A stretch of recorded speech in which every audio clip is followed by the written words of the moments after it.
What if you discovered a footprint that was broader and flatter than a human foot with no arch, but still had some midfoot flexibility? Toes that are longer with a big toe more like a human. If you were a footprint expert, you would know that this print belonged to a large primate walking on two legs, an animal that could navigate the irregular surfaces of the mountains and forest with ease. Discovering that these same prints have been seen all over the world but have not been attributed to any known species. Based on everything you discover, you're convinced, on the basis of the evidence, that a bipedal hominoid exists. Wouldn't you put your time and research into studying these prints?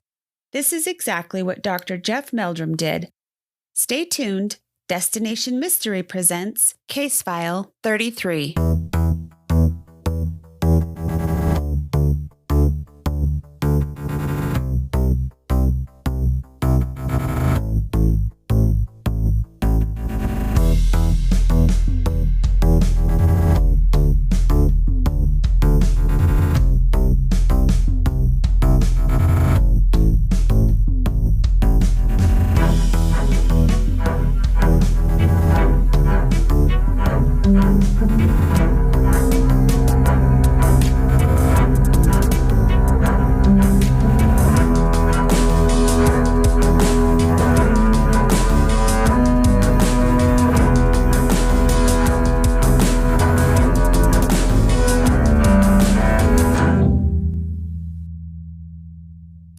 You are listening to Mystery Media Group. Yay! Dr. Jeff Meldrum is a professor of anatomy and anthropology at Idaho State University.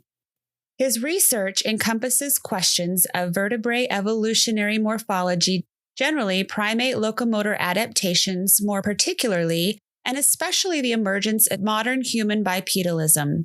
His interest in the footprints attributed to Sasquatch was piqued when he examined a set of 15-inch tracks in Washington in 1996. Now, his lab houses over 300 footprint casts attributed to this mystery primate. He conducts collaborative laboratory and field research throughout North America and in the world. He has spoken about his findings in numerous popular and professional publications, interviews, television and radio appearances, public and professional presentations, and now on our podcast. He is the author of Sasquatch, Legend Meets Science, which explores his and other scientists' evaluations of contemporary evidence on the subject. He has also published 2 field guides, one focusing on Sasquatch and the second casting the net more broadly to consider the potential of relic hominoids around the world. He is editor-in-chief of the scholarly referred journal, The Relic Hominoid Inquiry. This summer, Mike and I were able to visit Dr. Meldrum in his lab at Idaho State University, where he showed us his collection of footprints. The following is an interview done while in the lab, starting with what he calls the rat maze. Kind of like a little rat maze, but the drawers are full literally of casts. Cliff Barrington keeps me in so many additional specimens besides the ones that come to my attention and I exchange with him that's stacking up on the shelves now. That's awesome. This is where it started for me. But as you can see, it's kind of a mess, but this is just workshop style. And I'm working on another book, and so all the materials are piling up and constantly shipping things back and forth. And So you're able to kind of make replicas right here then? Yes. Awesome. Yeah. So I have the materials to make latex molds and then crank out plaster replicas. Just doing some one, anticipating another conference cycles starting back up now that COVID's. Do you have any plans? The only one I've got on my calendar are after the summer. I've been keeping the summer kind of open because I've been working with a producer developer for a production company that's making a pitch to Discovery and also Travel Channel. that's still in limbo. And so I've been kind of in limbo and trying to just keep the calendar open a little bit until we have that resolved. But Well, that's cool. yeah, I'm exciting. looking forward to that if it develops. And then over here is where we kind of process some of the hair samples. I get hair now quite regularly too. Oh yeah, and You just got one from, was it Expedition Bigfoot? that's right. There was one from that series that was promising. It when we're looking at kind of the gold standard, most mammals have a medulla, this dark band. And it's quite distinctive of different species not only its proportion, but in the appearance, whether it's kind of vacuolated or fasciculated, or there's different terms to describe the anatomy. Sasquatch hair seams, those we attribute to Sasquatch, seem to be uniformly lacking in that cellular medulla, which is a very distinguishing characteristic, but it's also very frustrating because that's where you typically get the cellular debris for the DNA. Is that how other apes are too, or? No, chimpanzees have, chimpanzees and gorillas and orangs all have fairly distinctive medulla. So it's not unique to Sasquatch. I mean, there are other animals, even humans, with very fine, light-colored hair are often lacking a cellular medulla. And that's been one of the sort of the points that my predecessor, Dr. Henner Fehrenbach, was sort of the hair expert. Not sort of, he was the hair expert amongst those who would take the time to look at them. He was a microscopist at the Oregon Regional Primate Research Center. And so he had, after looking at lots and lots of different samples, it's pretty straightforward to differentiate primate from other fur-bearing mammals here in North America. And primate hair, just as our body hair, is different than the sort of dual guard hair and underfur pattern that you see in other mammals. And the guard hairs are very distinct. I mean, they often have a kind of banded patterns, or they have a flaring shape come out to a spade-like taper at the end, whereas human hair is just like, squeezing a tube of toothpaste. I mean, it's just parallel-sided, blunt horn at the end. And so there are other subtleties by which it can be distinguished from human. If the follicle is actively growing, or if there's other things, the pigment lozenges, the granules of pigment have a more distinctive appearance, a different morphology in the Sasquatch than some humans. I even had an opportunity to go and do some track bed studies with the chimps, where we had them walk in sand as we were filming them, and then make plaster casts of the footprints that resulted. And anyway, point was that that got me thinking about it. But then when I saw these tracks, and there were some that were literally, like this, where the toe that slid in, it was running at this point. Oh, that's the toe sliding down? Yeah, so the toes are gripping in. So here's the cast itself. See, the toes are digging in. The mud is extruding up between the toes. They aren't claw marks. So this isn't exactly the shape of the foot. This is this part squeezed when it. Well, it did slide back, but once it stops, see, and then it pushes off, then this is truly what the forefoot looks like. But the heel never really touched down. It came down.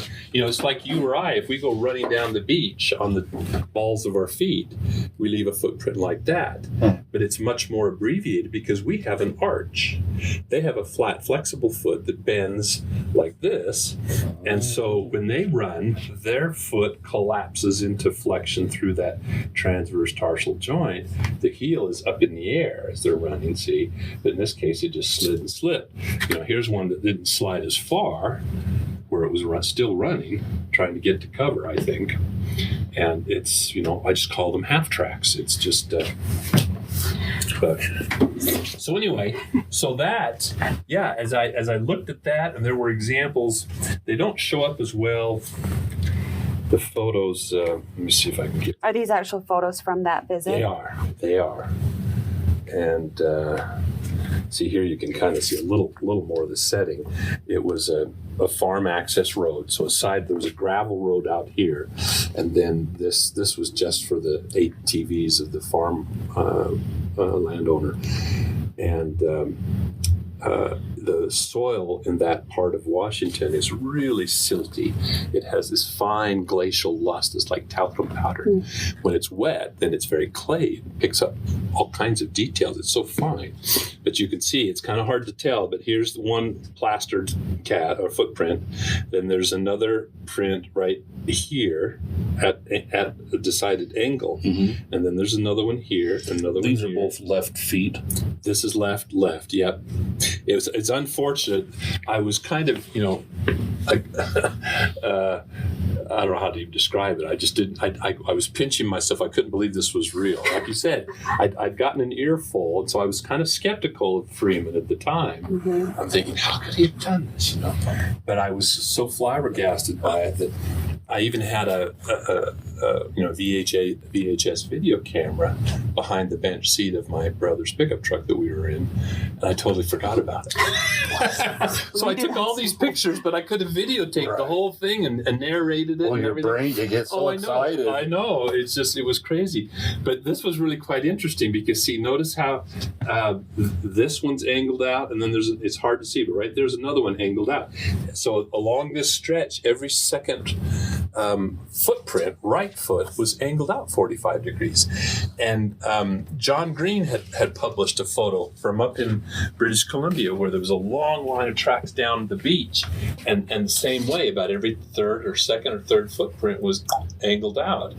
And he tried to attribute it maybe to some injury or weakness in the leg or something there.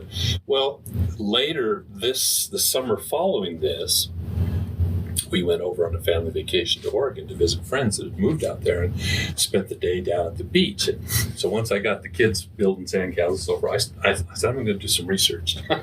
And so I started watching the way people walked. Well, I guess I was too observant.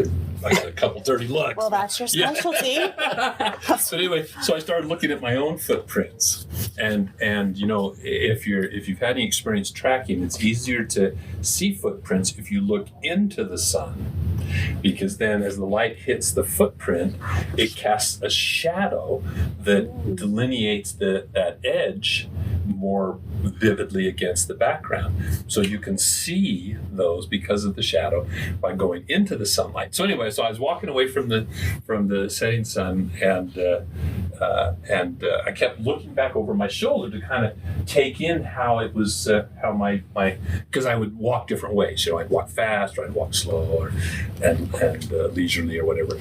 But I noticed my right foot kept angling out. Well, every time I looked over my shoulder, my right foot was angling out 45 degrees. So that's what I think was happening here, and on this beach example, is that because it had turned around 180 degrees, and I think what happened is this was in spring, and the snows had just melted off of the foothills a little bit. You could get up into some of the forest now with a four-wheel drive truck. And I think this was on a weekend, late Saturday night, early Sunday morning, when these had to have been laid down. They were so fresh. I think somebody was coming back from a bonfire up in the foothills. And I can imagine the headlights come bouncing down the road, and it turns and starts walking away really fast.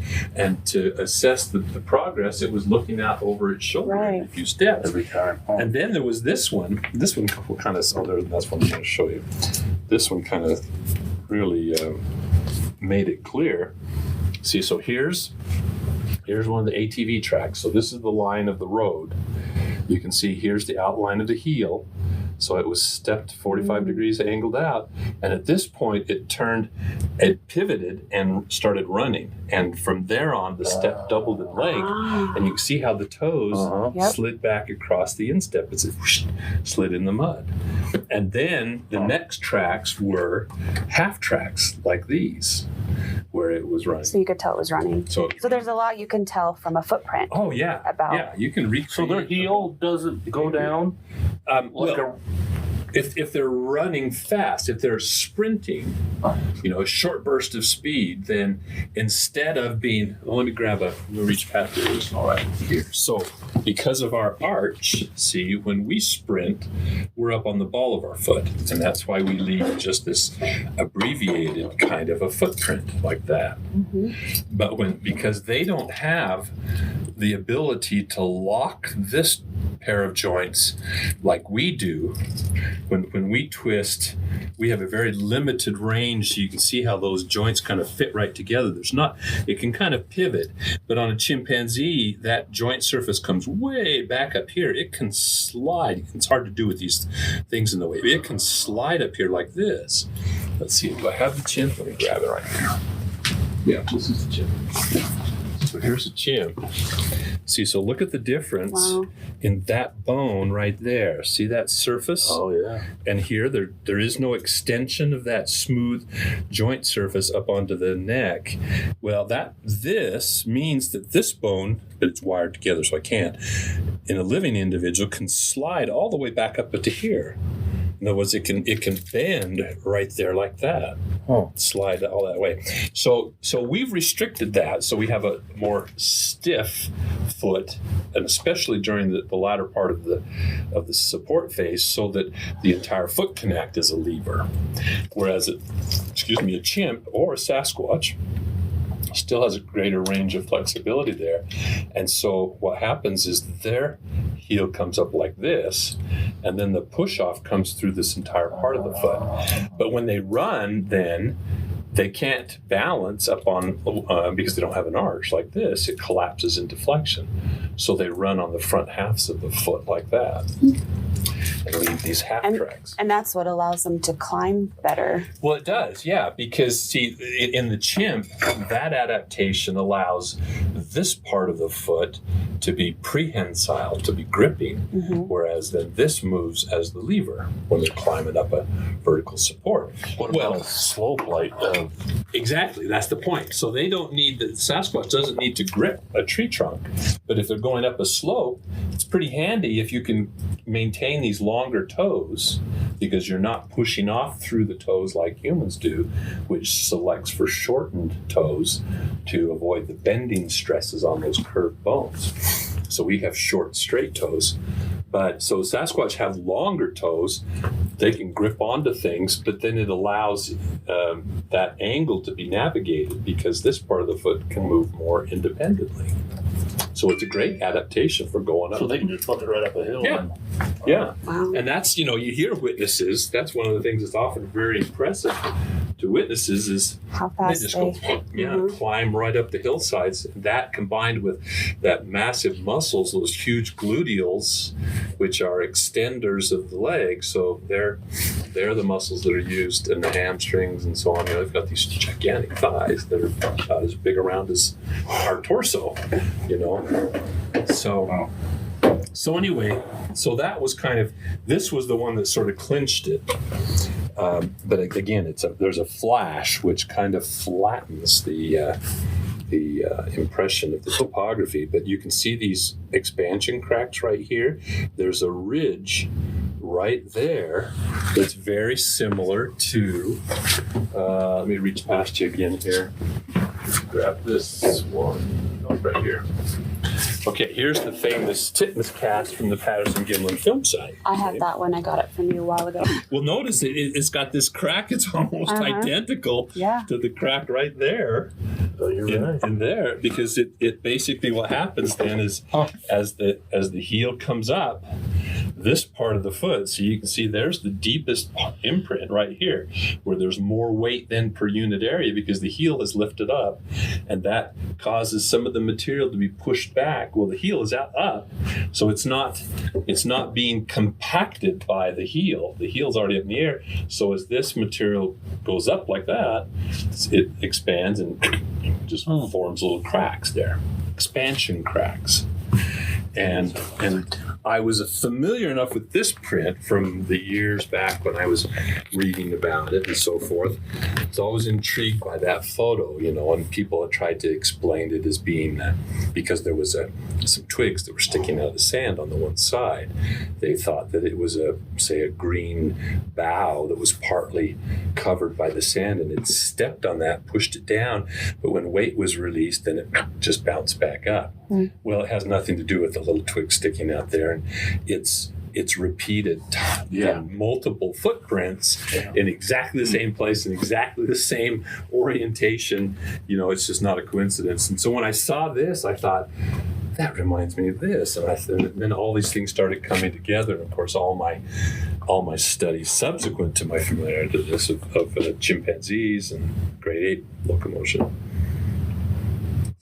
So I remember you talking about finding these footprints from like China or all over the world, and then putting it all together, they were the same. Right. So is this where you went, oh, we've got something new here? Or? Well, it started to come together. I mean, it started to make sense that if you had a flat, archless foot, then it would have made sense to retain that kind of flexibility in order to have the adaptability to the very broken, rough, steep, inclined terrain that this creature was at. When I was in China, that really clinched it for me then. And I've actually got a poster hanging up outside in the hall. We were looking at it. Oh, did you? Okay, well, see, because there's just no way this guy could have had any idea. Right. When he cast those two footprints, I hadn't even published anything. I hadn't spoken publicly about my thoughts on the mid-tarsal break as it relates to Sasquatch at all. So he would have had no source material, no inspiration to have incorporated such a detail, even if he had the wherewithal to interpret what I had been talking about and put it appropriately. So, here's these examples of tracks that are so remarkably similar to the Patterson-Gimlin film site in size and proportion, and show those very same the same features. And there have been numerous other examples. Even the cast, the cast that Jerry Crew, the famous one where he's standing there holding the cast. The news reporter who took the picture used a really strong flash, which has a tendency to flatten things out. There's a big, strong shadow behind him. Well, I had a chance to examine the cast itself, the original, and it had subsequently been cleaned up even more than when it was in. They still had some adhering dirt and so forth between the toes and whatnot. And if you look at it, it has a pressure ridge. It's a little more subtle than this one, just because it was not in the sand. Right. Harder. Sandbar. Yeah. Harder ground. Right, a little harder ground, but it showed the exact same proportion, same shape, and everything. And so there have just been so many repeat appearances. But of those and half tracks. Here's one of the half tracks from the Hereford track, the Grays Harbor County, Washington. And again, it's broken right here. Here's another one. This was one that came to Cliff's attention. There was a couple that had heard about the conversation about what was going on up there at the site, went up to look, and apparently Hereford had some plaster left and saw this couple very interested and said, "Here, I got a little plaster left. Do you want to make a cast?" Wow. So they did, and this was the one they made. So they brought this to the town hall meeting when Bigfoot was there in town, and let Cliff make a replica of it. So there's no question it was one. There was a series of half tracks where, again, it bolted, probably somebody coming back to the work site, and it bolted for the tree line and started running. Toes are huge. Yeah. Yeah, it's an impressive.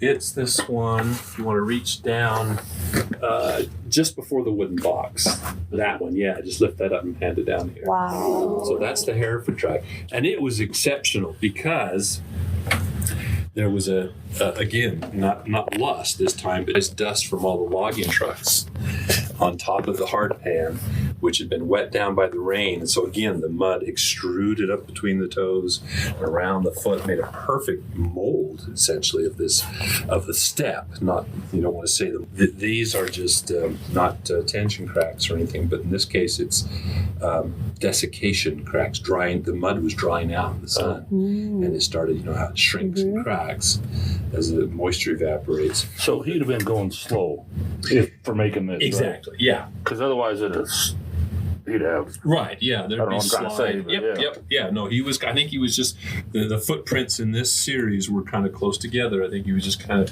sussing out the situation, and then got spooked and bolted and took off running. But what's interesting, if you take these and you can see again. When you overlap it, then if you ignore just the broken bit here, but you can see it terminates, it tapers off right there. Well, you've got these interesting bulges. This is the head and the base of the fifth metatarsal, which is this bone right here. It's not much longer than ours. Huh. The real increase in length of the Sasquatch foot comes in the elongation of the heel and the longer toes. But the bones in the instep across here are not that much bigger than ours. But the head and the base, and then this bulge, it corresponds to the calcaneocuboid joint between the heel and the next bone, the cuboid. And if you look at if you step out of a swimming pool onto the cement, most people with bare feet will have a bulge right there that marks that point, except theirs will be relatively further back because our heel is so short. We've because of the arch, we've moved the fulcrum from here to here, so our input lever is the whole foot instead of just this part. If you keep that flexibility, then as your body mass gets bigger, to have more leverage, your heel has to get longer and longer. And that's why the Sasquatch has such thick-looking ankles, the comments about the Patterson-Gimlin film, and why when the Achilles tendon or calcaneal tendon is slack, it makes the heel look really prominent. And the skeptics say, oh, look, you can see the fake foot sticks further out than the actor's heel and protrudes. Well, it only protrudes when the foot is swinging and the calf muscle is relaxed. And when that tendon's relaxed, it slacks like that a little bit and makes this look like it's sticking out. But anyway, but what was really cool is when you look at this one, see where all the weight's coming down just on the forefoot, there's more force, and the sole pad expands more laterally. It fills in the contour of those inflamed joints, and you get just a little bit increased breadth across the forefoot as a result of that greater force of impact. So the subtleties to have, it gets beyond any suggestion that these are all just a bunch of hoaxes. Right. The subtlety of the anatomy. And then you get, you combine that with other, like the pathologies. The best example is the Bosberg cripple foot track, the foot's bent. And the position of those bunionettes on the outside correspond perfectly with the proportionalities that we've established with the mid-tarsal pressure ridge and the half tracks. That's where that corresponds. See, one of these is just like, that much of the track with this up in the air. See? So somebody wanted, let's say if they were faking it, all from one end of the world to the other. Right. That's exactly there's no way that they could. Yeah. How did this guy in China? He couldn't speak English. They don't. Their TV is state run. They have a few shows that come on. Things that they think will portray us as the terrible capitalists that we are. Right. But it was interesting, though, because here this guy lives in a cinder block house with a corrugated steel roof. And yet has a big screen TV,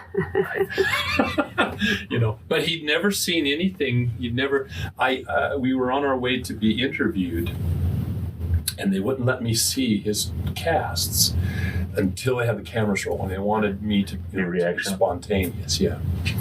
But I gave him a reprint of a paper that I'd published, which had a figure showing 3D scan of this track seen in 3 views, three perspectives. And he saw that, and he grabs my sleeve. We were sitting on a bus driving up to the thing, and he grabs my sleeve, and he's thumping, looking at this.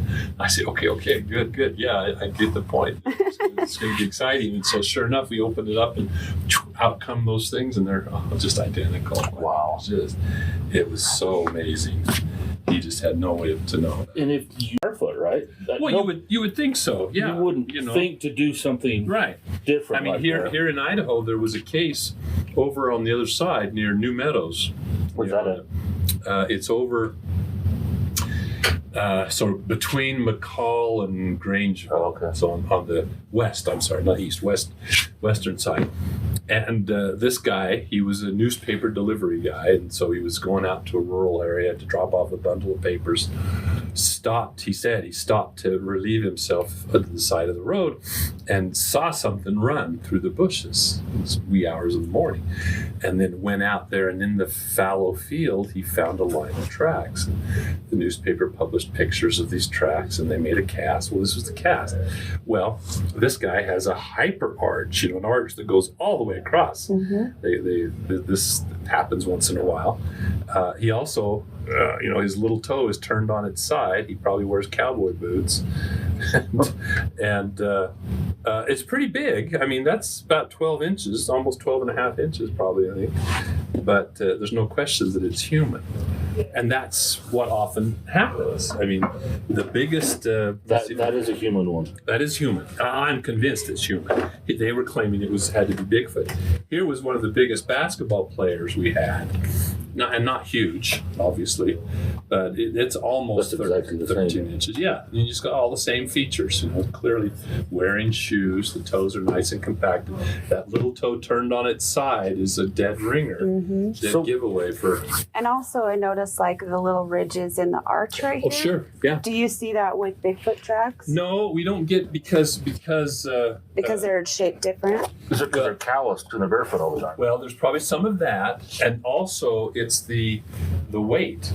When you load that fat pad, it's the tendency is as it gets compressed like this, it's going to want to expand away from the pressure.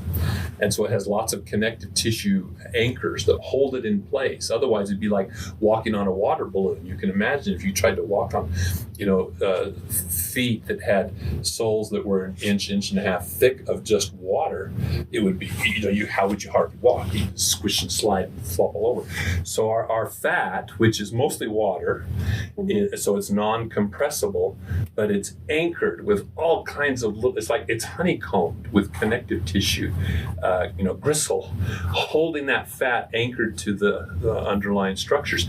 But so when you press on that, it expands, and so the little creases and things that you see here, where there is no pressure because it's off the ground, they just get stretched out. Those features disappear. Gotcha. It's just like, for example,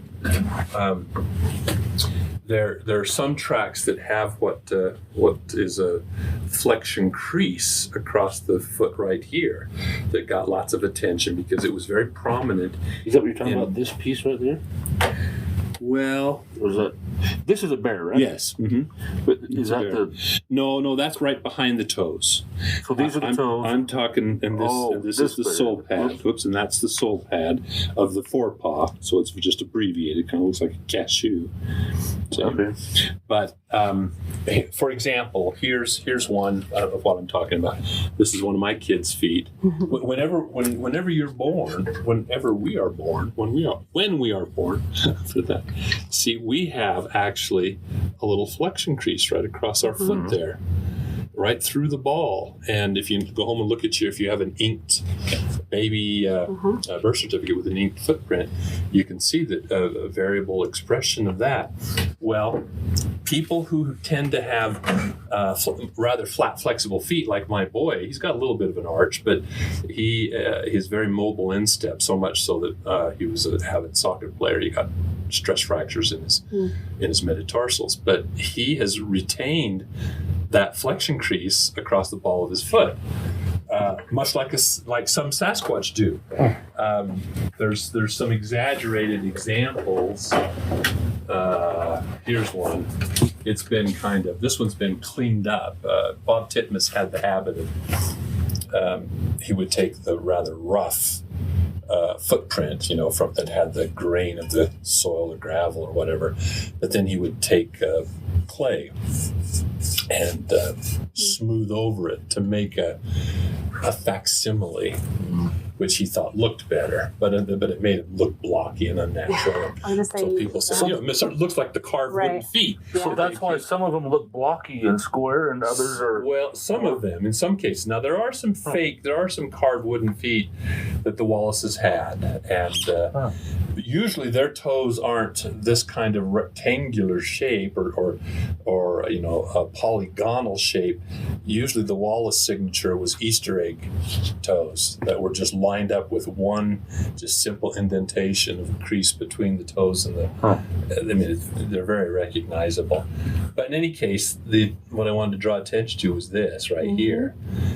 This was big mystery, and see, the Wallaces exaggerated this, to lunacy in their attempts to make these fake feet. But it makes perfect sense if you realize that the Sasquatch toes are pretty long.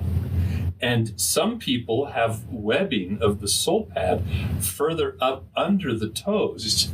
And just like we have our fingers, our digits are webbed up past the knuckle for some distance. And so with that extra there, past the point of flexion, when we flex our knuckles, then the palm throws up a flexion crease. Well, same with the feet. Some people have less webbing between the toes. Some have quite a bit, and it goes up further. Like my ex-wife, she had she was very petite, but she had, when you looked at the soles of her feet, they looked really chunky. They looked like little stubby toes, kind of like Patty's in that regard.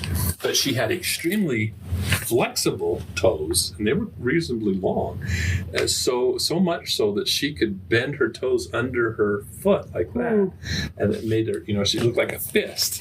That's crazy. My kids can do that too. I can't do that. My toes won't bend, even down about that far, let alone curl completely under. Like ballerina toes? Well, yeah, kind of like that. In any case, so one time I was giving her a foot massage while we were watching a movie, and I started thinking about this. Like, I wonder, I've never looked at under her foot when her toes were bent like that. And so I just pushed her toes like that, and boom, a flexion crease, just like you have when you're a baby, popped up right across her foot. Well, that's what's happening. Even Patty has it a little bit. You can feel actually right in there, there's sort of an indentation right there. And that marks the position of the joint. So that's how long her toes are. All the way across there.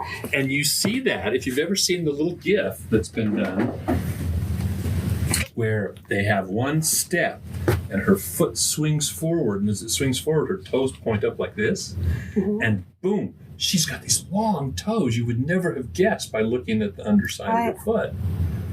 And so, but it matches exactly when I did a skeletal reconstruction of her foot. That's where I placed the joint, and people thought, man, those are awfully long toes. How do you justify? But it makes sense if you're that's the kind of ground you're walking on, and you would need them. Yeah. And like I said, they can afford to do that because they push off from the entire forefoot instead of the weight going, like on a human.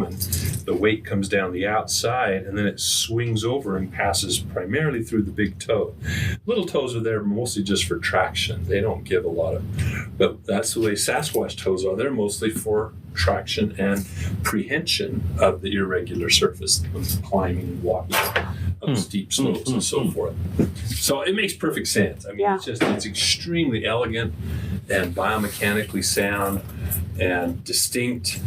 They're not simply facsimiles of enlarged human feet. They are distinct in biomechanical ways, in their proportions. They're wider relative to length compared to humans, and that way they can, the tissues can tolerate the much greater mass that they're carrying. Human feet, when you get giants that are of exceptional proportion, one of the problems they have is their feet, the arches collapse. They pronate, and they get knock-kneed. They have to walk with canes. It's one of our basketball players, Yeah. Yep. Yeah. Do you have that print that had the deformity? I was going to ask you In that. fact, the last two ones up on the wooden box there, we'll grab those. So just whipping out a copy. Oh, was this supposed to be white? Is that the right one? White? The fur was white? Oh, no, I don't think anyone ever saw. That one? There might have been stories. I've heard of stories where a white one with pink skin had the deformed foot. That's not necessarily true, No, I don't know that that's ever been validated or justified. The white sightings of white ones are pretty rare. But this is this, unfortunately, my mold got a kink in it, and it. Did you want this one? Sure, that's the other half of it.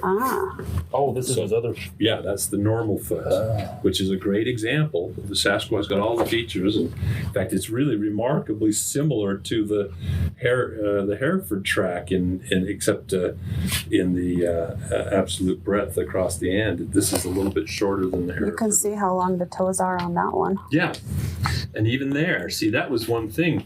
Grover Krantz, in his reconstruction, he argued that since our toes were remarkably shortened because of the push off through the toes, that an animal that walked essentially like us but was much, much heavier would have had even shorter toes, see, that would to avoid the bending stresses that the larger mass. Well, and if this creature had an arched foot like ours, then there would be logic for that. But the problem was it didn't match up with, there were so many examples of these really long toes. Rene de Hinden was skeptical of them, called them sausage toes, especially from the Freeman. And so when Grover, he tried to reconstruct the foot skeleton of this individual, he had them with fairly short toes. And I argued he actually had a kind of a crease across here. It just didn't make sense. And I looked at it and trying to reconstruct it. In this case, this individual doesn't have a lot of the padding up farther. There is not so much evidence of a flexion crease, and so you get just this single bulge. Well, that single bulge, just like the ball of a human foot, marks the position of the joint. But so all of that would be toe, all the way down to there. And here's another example. You see, this one really kind of drove that home, because at first glance you look at this, wow, and you think, that's ridiculous. How long here? But you put it up against that, and it's exactly, see? Yeah. It's exactly what we're sausage toe from, yeah. So, this one just isn't webbed up quite as far as this one, but the crease just isn't as evident there. But anyway, so that really nailed it for me, because this was so detailed, and we had so many repeat appearances of this particular individual, recognizable as the same individual. Where's that one from? From outside of Walla Walla in the Blue Mountains of. And it also had dermatoglyphics. This one had clear examples of very credible looking dermatoglyphics. That And is what are- fingerprint, right? What are dramatic lipids? Oh, I'm sorry. The skin ridge detail. Oh, okay. Like the fingerprints on your fingers, you have the same kind of friction skin on the soles of your feet. Gotcha. And so, So how did you know this one was real? Like, I remember you talking Right. about noticing the injury or whatever. well, right. Well, Grover really drew attention. This was really central to his argument. I think it was this case that really put him over the edge in concluding that there was something to this. And then when I looked at it and I studied the manifestation of this type of pathology in human foot examples, it was so clear. These are, like I said, are called bunionettes versus a bunion, like when your grandma used to wear shoes that pushed her big toe in, and this joint would get deranged and swollen up and inflamed. Well, in this case, the injury, whether it was an injury or a deformity, it could have been a crushing injury, a rock or a tree fell on its foot, or here's a funny story. A distant cousin of mine named Russell Meldrum went on and became an orthopedic surgeon, and he's about 2 or 3 years older than me. And I met him once, crossed paths at the testing center at the university.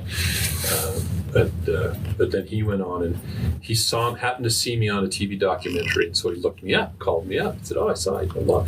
We got talking about this. And I said, hey, I've always wanted someone with your expertise in orthopedics to examine this one particular case. Can I send you a picture? Would you take a look at it? So I sent him a really nice 8x10 glossy of the original casts. And he phones me back. He's all excited. He said, this is really interesting. He said, the other foot's quite normal. He said, except the heel's rather enlarged and elongated.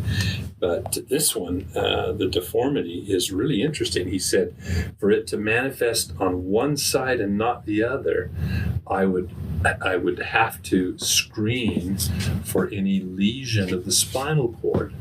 A problem like a tumor on the spinal cord can cause problems downstream in the nerves and result in changes, contracture and hypertrophy and so forth.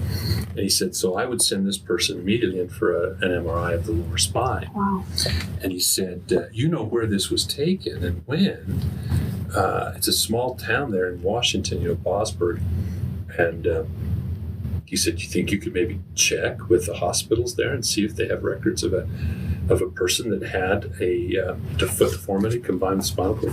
I said, well, I might be able to do that. It might be feasible. But I said, you do realize the guy would have to have 17.5-inch feet. And there's this pregnant pause on the line. Oh, that's right. That's right. He was just so engrossed in the anatomy and the pathology that the scale totally escaped him, even though there was 2 yardsticks in the photo, so it was really clear. So he was just stunned. Well, 2 weeks later, I get a call. He was in residency, and his attending physician, his supervisor, was the foot specialist in the group. My cousin was specializing in hip and knee replacements. And but so this guy calls me up and he said, he told me about what Russell had told him, and we talked about an hour about all the possible interpretations and diagnosis and so forth. And then he closed with this. He said, I hope you don't mind, but I imposed on Russell and he let me have the photo, which I have framed now, and it hangs in my office. And every 3 or 4 months when I get a new set of residents come in for rotations, he said, this is the first case I have them evaluate. And they're like, that's a big foot. Yeah, but see, it's interesting. See, they don't have a dog in the fight. They have no baggage about the implications for anthropology or evolution. Well, they just are examining the pathology, and as far as they're concerned, it's real. It's absolutely. I spoke at Massachusetts General Hospital. I was an invited speaker out there, and so it gave me an opportunity to shop with the entire podiatry and orthopedics units there at the hospital, and then people from the community. They invited specialists from the community. And so I showcased this particular example, and then talked about all the other biomechanics that spun off from the observations of this proportionality and function and lack of arch, et cetera, et cetera. And they were just amazed. I left a really nice set of copies with the department head, and he had them on display in the department office there in Boston. That's amazing. So this only had 4 toes then? Well, the third toe is right here. Oh, is it So either like this? That's probably why. Yeah, it was. I think it's just pushed up out of the way, or it could have been amputated. If it was a crushing injury, it could have been crushed beyond healing. But as it is, I mean, this toe juts off at a very odd angle. You can see by comparison that there's some hypertrophy of the soft tissue.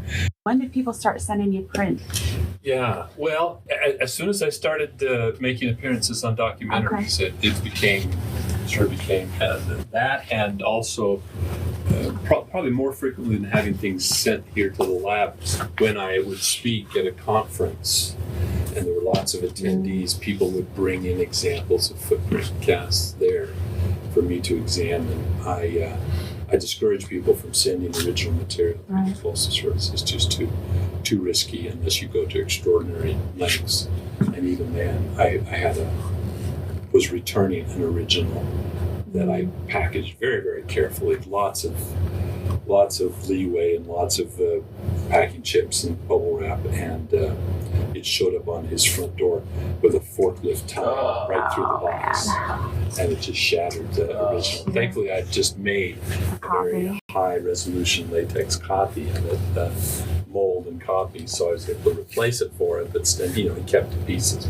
It was really obliterated. So anymore, I say, do not send original to us. It's too risky. A lot can be done just with photographs. I mean, How do you take a good photograph of a print? well, the main thing is to One that you can see after you've taken it? Sure. Yeah. I mean, it's always important that you take some good shots directly above, and from a sufficient distance that you lessen the parallax. It's better if you can, to hold your camera back and actually zoom in a little bit than it is to get up too close, because then the closer you get, the parallax, makes it distorted around the margins. And then lighting is really important. If you're in the field, if you can wait or retake pictures when there's light at low angle, or if you can use some artificial light or some bouncing light. I always carry in my backpack a piece of cardstock that you can use to bounce some light, to do some fill if there's strong shadows. I mean, the cameras on these iPhones are so good these days that you have to really try hard to take a bad picture. But I mean, apparently we can do that. When people take one, there's tracks over there, and they take a shot from here, right? But don't ever bother to do it, and it's actually very suspicious. Some people do that intentionally Because they want to make it look like. They want it to be ambiguous, so you can't pick out the details. Or tracks in snow. You take a picture of the pattern, but then never go up and take a picture right down in the hole where you can see the hoof prints of the deer. Right. Where it's bounded with a four-leg prong along. So having light is really important, and then of course having a scale. And, something to compare it to. Yeah, and not your boot or not your grandpa's pocket knife. Well, because see, because I know how big my foot was. Well, yeah, but I don't know for sure. Right. And so unless there's a scale, unless you take a picture of your foot then next to a scale when you get home. That makes sense. Do you carry one of those with you then? Well, no, I usually carry something like this. Sometimes I print out just a bunch of disposable ones, like this, but as soon as they get wet. But you can buy, if you look online, there are little scales like that are available, and you can stick one in your wallet, and always have it with. Even if you use something that is absolutely standard, like a flat dollar bill, True. or a quarter, or something like that, as opposed to a flashlight or a pen, or that isn't That could be a consistent. different size. Yeah. That makes sense. I actually had someone, I kind of chided him. I said, well, he said, well, my boot's right there. I said, well, I don't know what size your boots is. About 2 weeks later, he had mailed me his boot. We don't want I that said, back. well, I said, if you want this bag, send it to postage. I'm not mailing it back. It was a pretty bad boot. But Gotcha. anyway, I had to laugh at that one. How many prints do you have? Do you know? It's in somewhere in excess of 300. Wow. We're in the process. We're actually doing a project right now. A fellow named J.C. Williams from Georgia had gotten in his mind that he wanted to create a virtual archive himself. And it only made sense if he approached me, and I was delighted. He had already done some research and identified a program that provided a browser where you could upload these 3D scans and with a reasonable amount of annotation. We want to be able to, not only the who, what, when, where, why, but upload photographs and bibliographic entries and so forth, all kinds of related stuff. And so he's undertaken that. We were able to, I already had about 185 casts scanned by a different team, our virtualization laboratory. And they're actually online. It's just that what you can visit the web page, it's just, you can't do anything with it, basically. But he was able to download those files directly. So we're already 185 into it. Nice. And so hopefully, depending on how my summer takes shape, either this summer or early fall, he's going to come out for like 2 or 3 weeks and scan the rest of them. remainder. And then on top of that, we've got there's a professional tracker. One of the not a man. Well, I'm sure he could do man tracking, and search and recovery and that kind of thing. But he's a wildlife tracker out of Gardner, Montana, north of Yellowstone National Park, and has a tracking school up there and everything. And I've worked with him, and we taught a weekend workshop on rare and elusive animals, including Bigfoot. He has Bigfoot casts in his tracking school, sells my book and my field guide, and he's very open-minded. Not convinced, but he's open-minded. And of course, the tracks are compelling in many ways. But anyway, so he has probably the largest plaster footprint cast collection of wildlife in America. Interesting. And he's several years older than me, so he's thinking like I'm starting to think, what's going to become of this stuff when we retire. So we asked him if he would be willing to allow us to at least do bears, wolves, coyotes, and cougars, and then maybe add some other wildlife, along with it to expand the scope of this archive once we get the Sasquatch stuff done, so that it has some more broader context and opportunity to network with other people interested in tracks and get them interested in Sasquatch tracks as well. Realize that there is interesting data to be considered. So that's on the docket. That'll be cool. We're working hard. Well, we will be working hard. JC's been getting everything lined up and figured out. Is this a hand? That is the knuckles. Oh. Yeah, the knuckles. Is it the one Cliff has in his museum? Isn't it? I haven't On the wall. been It could well, yeah. That was also from the Freeman collection. And Do you know the story behind this at all? Well, there's not a lot of detail. It was in association with some other footprints, but I don't know off the hand. I had to go back to the notes to see if Freeman kept track of that. But yeah, it just he it's has the that knuckles pressed hanging down. up in his museum. Yeah, That's huge.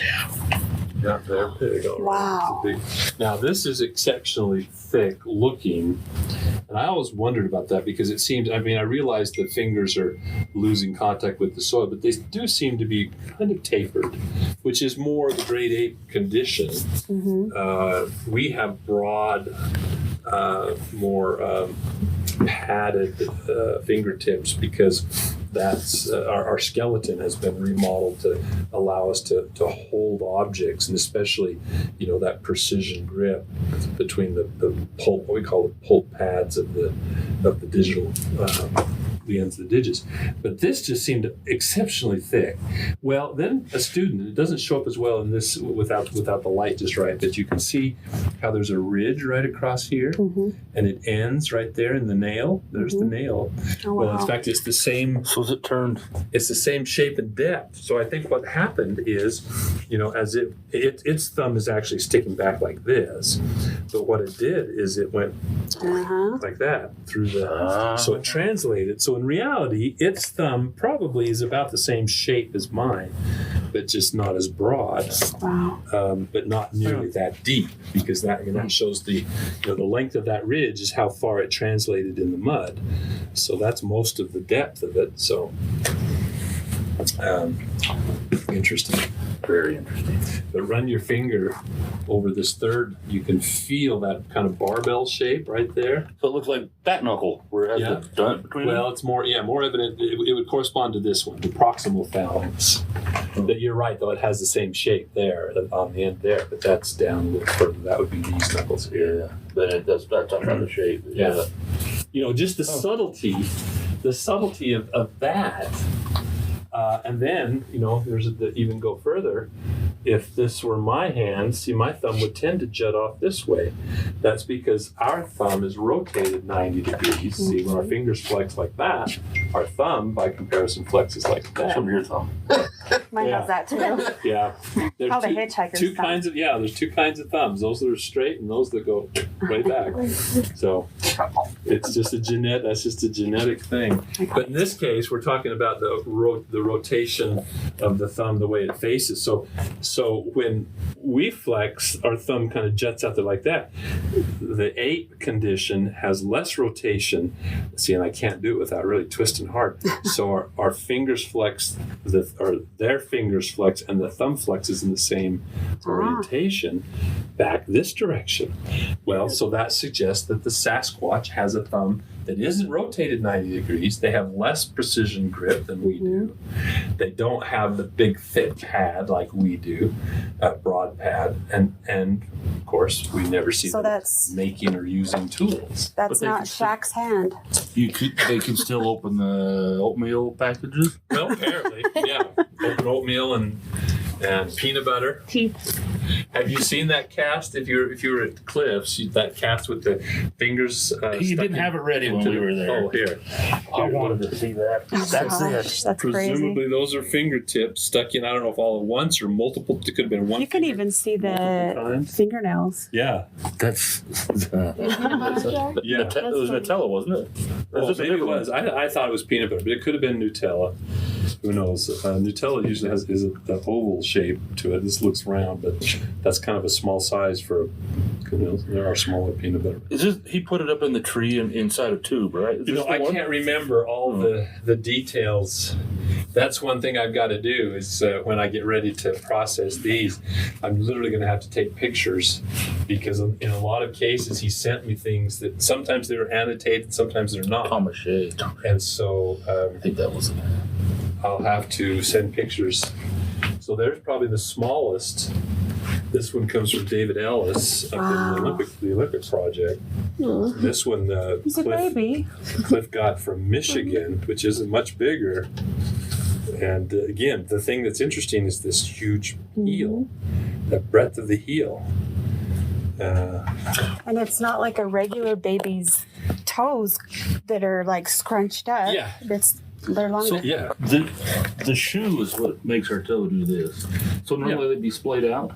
Yeah, they are. If you look at babies, even people, even now, we put shoes on. They're not as confining as they used to be years ago, but still put shoes or booties on that have a confining effect on them. But and it varies. I had my nephew, my younger sister, is adopted, and so quite different nationality. But and his father was African American. So he has, I mean, this was when he was old enough. He'd worn shoes, but I tell you, you think you're looking at a Samoan or a Hawaiian or something that never put anything but sandals on, and no arch, very flat, pronated foot, so it bulges out this way. And he has had trouble with his knee. He's a football player, but it gives him a good stance, though. I guess, yeah. So I thought, he's so much bigger. This was when he was in high school age. Wow. Barely, and just had him step out in the yard. But so it varies. I mean, the point being, if I found this in the woods, I would really wonder. That has some of the, except for this narrower heel. See, that's the one kind of giveaway compared. Even this one is bigger, broader, as narrow as this foot is. The females tend to be a little more parallel sided and a little bit narrower. I mean, see, here's just this was one that Grover had in his collection as an adult human example, somebody. But it shows all the characteristics, well-differentiated ball, kind of this button hook where it comes up around, and then the outline of the arch, narrow heel, toes pushed in on, little toe pushed in, lined up. So that's a jet giveaway then. If that toe's going in. Yeah. But if it's sticking out, then, yeah. I mean, because look at this one that I but you can see the heel is Look at the little toe there. I mean, the pad's pointing straight down. In fact, the toe's flaring outward instead of curling in and bent over on its side. In some cases, the toenail is so bent on its side, the toenail's facing out entirely instead of up. But, this one you were talking about, he was in the middle of nowhere and saw it in the field in the middle of the night? That's what he claimed.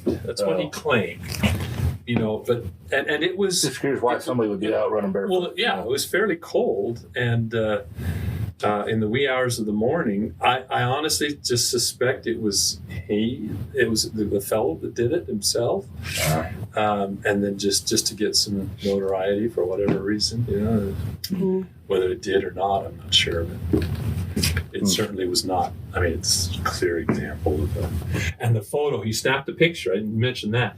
The picture, and it looks like this, very stooped over with arms hanging down, except it just blends in with the surrounding brush. It's kind of the pareidolia where you see something in a random, I see a pattern in random images or random shapes. And trying to make a face out of a dirty window. Exactly. What a specific question. What do you think of Stacy Brown's thermal imager video that his dad? Well, yeah, I don't have a conclusive opinion about it. I've met him several times. I met his father once. Father seems to be upstanding, and so does Stacy. But no, I have no reason to suspect it's something other. It sure seemed to be big. One of the things that's always interesting about thermal is if you do some, whenever you're evaluating a thermal image that's presented as possibly Sasquatch, is you take into account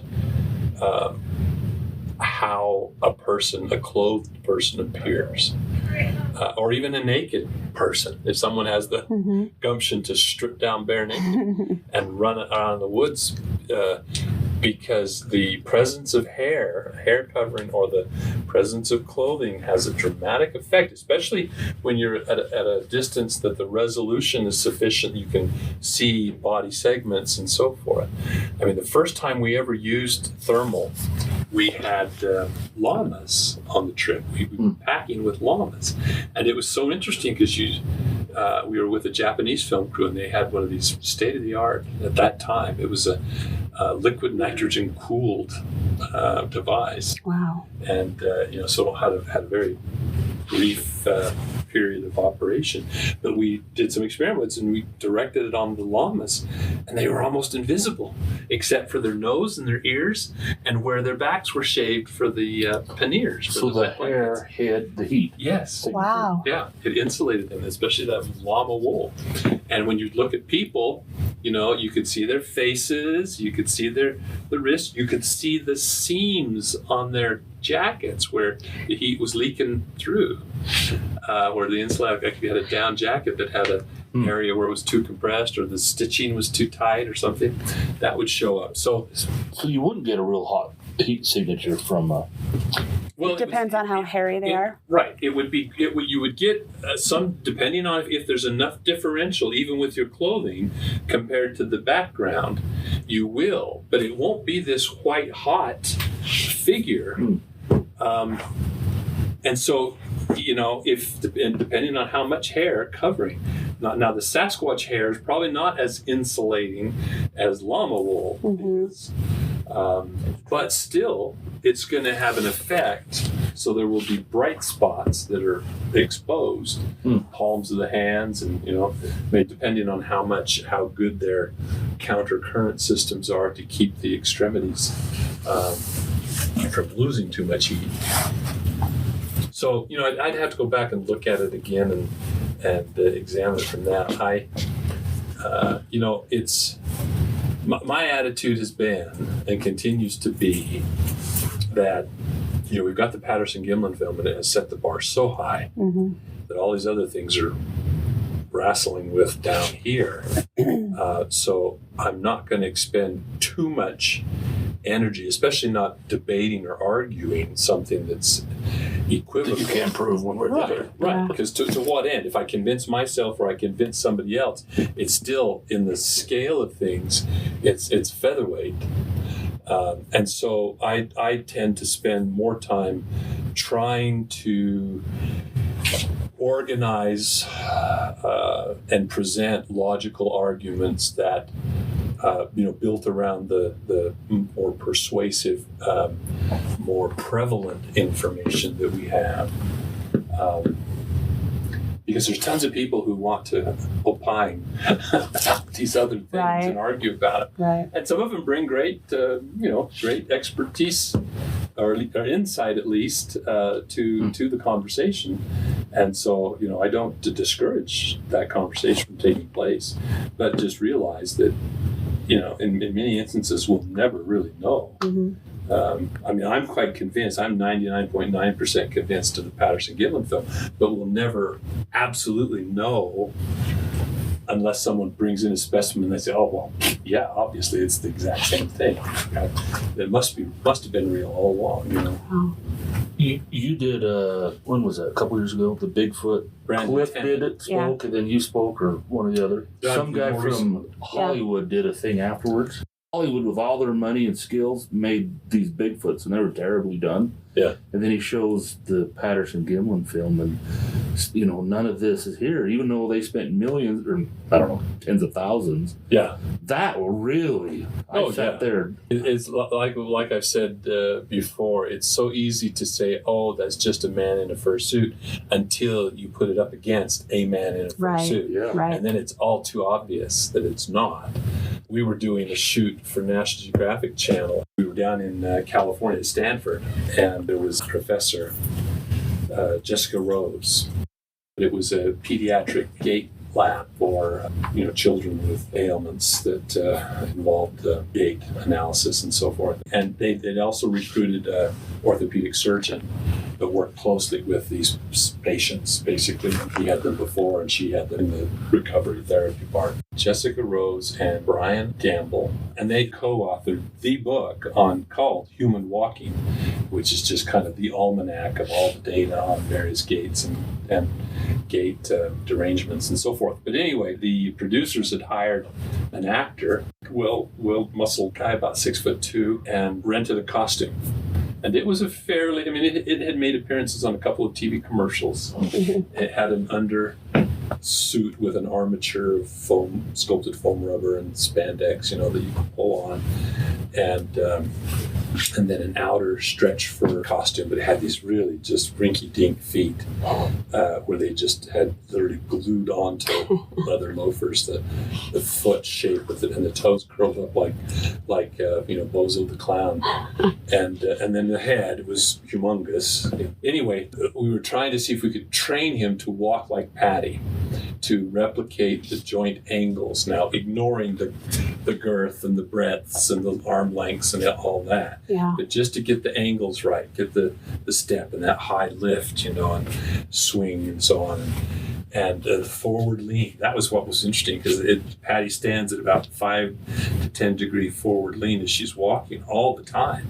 And man, the guy was sitting on my back. Just after 45 minutes of this, he said, my back's just killing me. Yeah, I bet. But and that's why she's got these tremendous development of the erector spinae muscles down her back. But anyway, at one point, Jessica, who had already taken tons of flack from her colleagues for even just agreeing to do this interview, she's standing here next to me, and we had a GIF of the film on the loop, and it was projecting up onto this one blank wall, so it was almost a little bit larger than life, but walking across the wall as the actor is doing the thing, so the camera could actually go back and forth. It was really cool.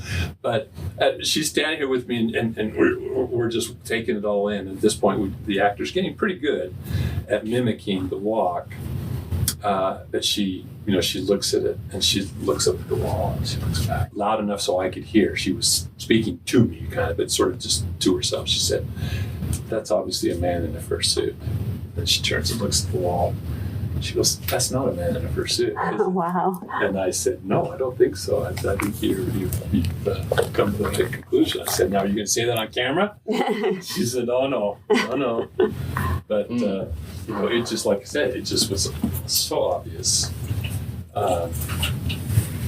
And that suit was... And she's like the expert on walking. Yeah, So two farmers can't, or ranchers or whatever they were, can't. Well, and yeah, it'd be tough. And they didn't have foam rubber, they didn't have spandex, they didn't have 4-way stretch fur. They had just fur cloth, which was just no give to it.